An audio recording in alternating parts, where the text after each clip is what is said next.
Pool's map intro is broken. We're actually just going to hop directly into the game, so don't worry guys, you haven't missed any of the action whatsoever, unless you missed the first two games, of course. But welcome all to the Olimoleague. If you're just joining us, it is of course map number 3 of the first best of 3 today. So far results have started to come in though of the other series.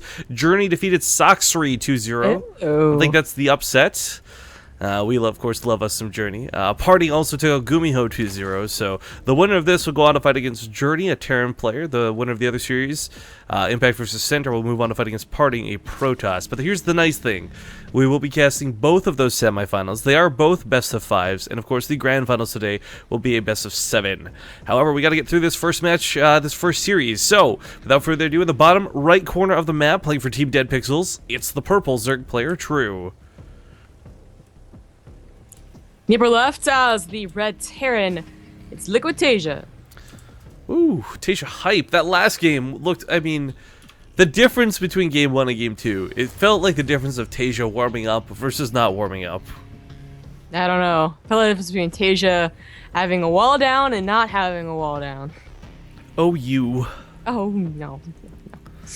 But that looked much more like we expected, I would say. True, you know, the reason I would give anyone in this bracket a chance is that they do, like, well, actually Journey, not so much. I'm actually still surprised because he just hasn't been looking on form, but anyone else, I just, like, you know, they have builds that they can use that can take over their opponent. So True, definitely smart guy, goes for these speedling expands, might catch TaeJa off guard. I mean, if he had scouted the last game, the gas timing, maybe he gets paranoid and says, oh no, it's another speedling timing, and that faster layer is more of a shock. TaeJa dealt with that pretty, you know, normal last game. Impact is a guy that definitely has a lot of, like, counter builds. I'm sure he studied Center a little bit. That's still going on, by the way. I don't know if Center's going Mac or what. So, by the way, I want to give a small shout out to Mr. Boris Makarov. Everyone knows puns make my life a million times better. And he says, you always get a runny nose during these casts because of all these sick games. Yeah, that was a good one. Of course, guys, make sure that if you are hanging out in chat, you may take a moment to hit up Olimoleague if you got any questions about the Olimoleague. She's actually pretty awesome. She's the one who came up with, put together this whole league, and of course, she always hangs out in chat, lurking. Holly Molly, so keep an eye out for her over there. Now, this is an interesting map because Inferno Pools cross spawns. I gotta tell you, with the distance of the map, how hard it is to rally as a Terran player, I think this one should go a little bit more in the favor of True, just based on the map layout and the fact that they didn't get horizontal spawns. But additionally, third bases still suck, no matter who you are in this map, whether it's a gold here in the middle, or whether it's over here to the left side. Big open engagement areas make this a difficult map. So True, instead of going quick to a third, very well may try and pull off his 2 base mutas once more. I'm not sure if he's worried about TaeJa doing a defensive or offensive build this game, but of course, for his sake, it's, I don't know, last game just did not look so great for him, and it wasn't because his macro was bad. He was on 4 bases, his drone count looked great, but the control of the units just wasn't there. Losing the mutas to the Widow Mines, the weird engagement choice that cost that as well, but also the fact that those first 7 mutas, they did so much damage, and then it just felt like did nothing after that for the rest of the game. Yeah. How many SCs did they kill? Like 12? Forget. I know they've gotten the main mineral on, and there was some really good micro, but yeah. It was just the control of the army was questionable, you know, trying to be this really offensive guy, always on the attack, and I was just like, I don't know if it's gonna work for you. TaeJa was constantly on True's butt, man. But 10 lings are on the way. That speedling timing is about to finish. Only like 10 seconds, and the Reapers, well, they might get surprised, they might get surrounded. That's just gonna alert TaeJa. You know, this is the first game where he actually has Reapers to tell him what's going on. Yeah, he's also getting some pretty decent harassment too, but True also not exactly overreacting. You know, he didn't go 8 lings deep, at home at least. He's got a lot running across the map, and that speed timing is going to really kill TaeJa if he decides to chase, so looks like True segmented a couple off looking for the Reapers, doesn't find them right away. Continues to run, and TaeJa, he's got a couple of Hellions, but 2 Hellions versus this many Speedlings might not hold up. He's gotta just pay attention. Like that. Okay. If he pays attention, he buys so much time with these 2 Hellions, the next 2 come out. It's no big deal. It's annoying, sure, but It's also a pretty big deal that these guys are both controlling these units incredibly well. We see True trying to just move command past the Hellions instead of attack into them, and at the same time TaeJa, look at the jukes on this guy! Not expect that. Certainly not. But third CC's up behind this. He's got a couple more on the way, and even though he lost his initial 2, with a couple of Reapers, he should be okay to defend any sort of initial, if this was going to be a Speedling all-in, the initial wave or 2. But Bailey Nest coming out in a layer on the way. Looks to be pretty much the same build out of True, give or take. Yeah. And again, he has no eyes on what TaeJa is doing. All I know is that there's Reapers and Helens out, but no idea if there's Banshees, an Armory, a Medevac, or even a Viking, which I thought might have been a good idea, just to allow yourself to drop. As you pointed out, like a straight engagement, you know, across positions, it's not going to be the greatest for Terran, so dropping would definitely be helpful, but... No Viking out, which means True can get the Overlords in decent position. Although so far, they're not. They're all back at home. You gotta give a big shout, by the way. I didn't realize, like, I knew we got a little bit of front page time today, but the Twitch Esports Twitter account actually gave us a tweet too with a screenshot of our stream, so that is, like, super goosebumps levels of nerdy. Anyways, focusing on this, though, I mean, okay, so do you think... For the way this played out last game, compared to the fact that the map layout is completely different, first off, True with the potential of a gold, do you think maybe he embraces that style where you go more Zergling, Banling than Mutalisk, or do you think he goes more classic Zerg and goes 20-plus Mutalisks? Well, last game he went for the former, but I always like the latter, so I'm hoping for more Mutalisk than Banelings.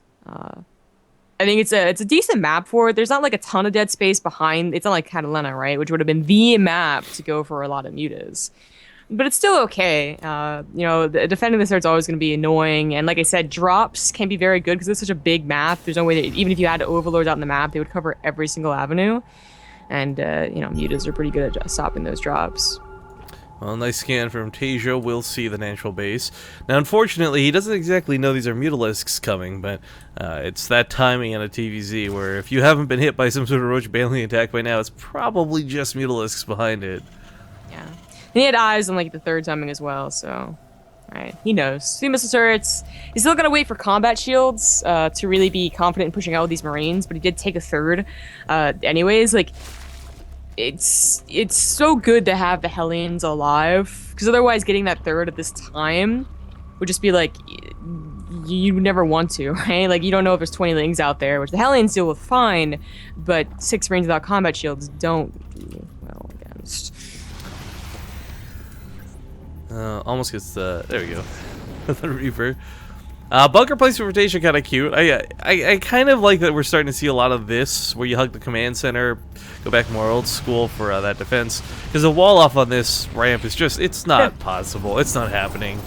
Yeah, no.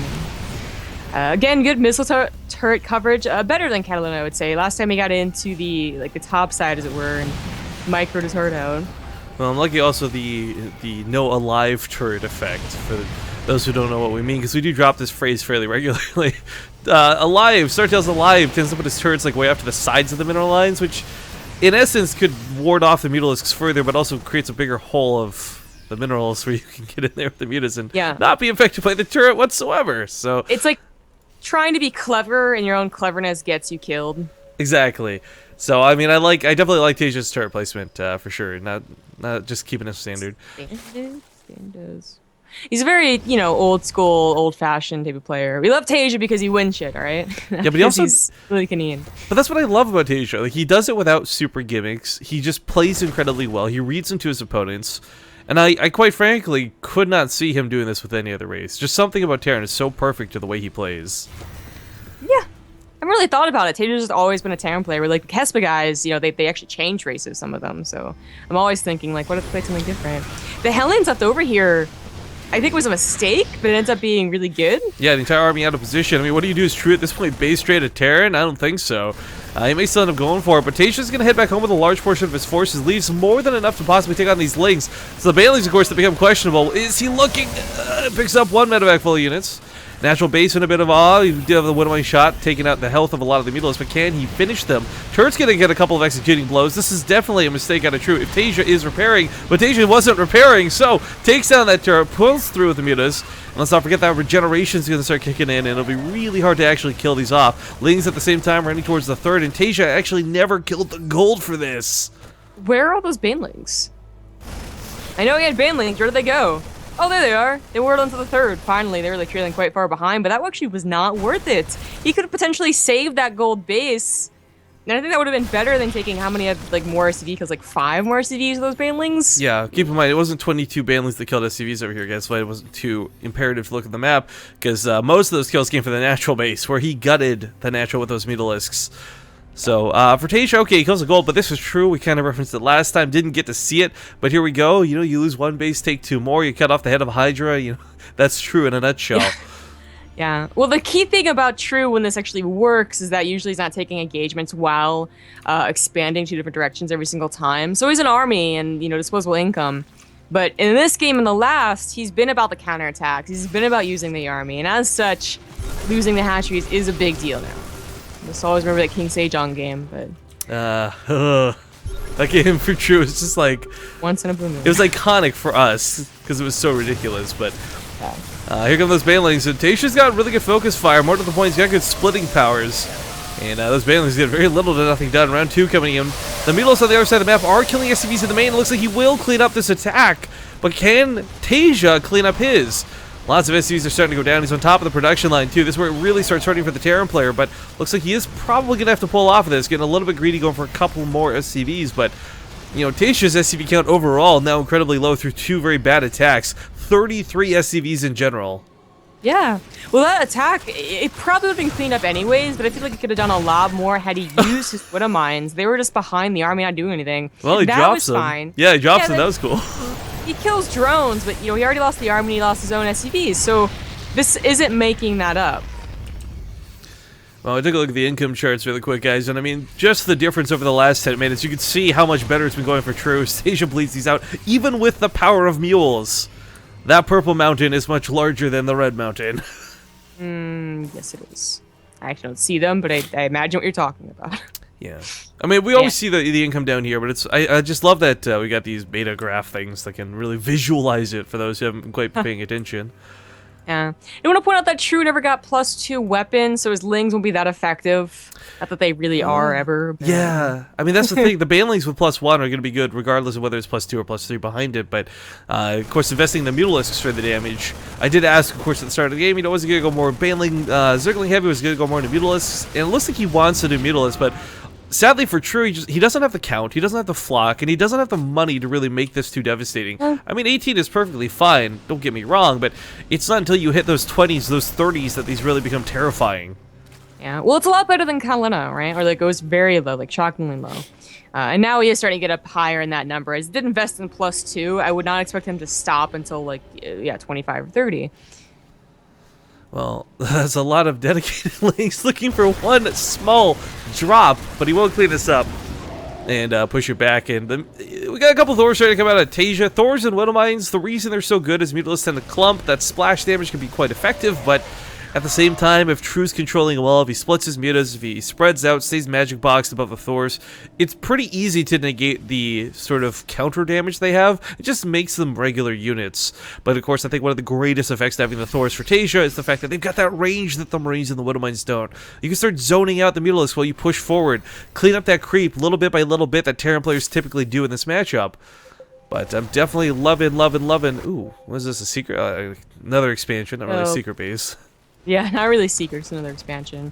But TaeJa is dropping in 2 locations. Hopefully he sees that base down there, because that could go, like, that could be a game changer. TaeJa has a good army, like a great army, in fact, about, 30 army supply up.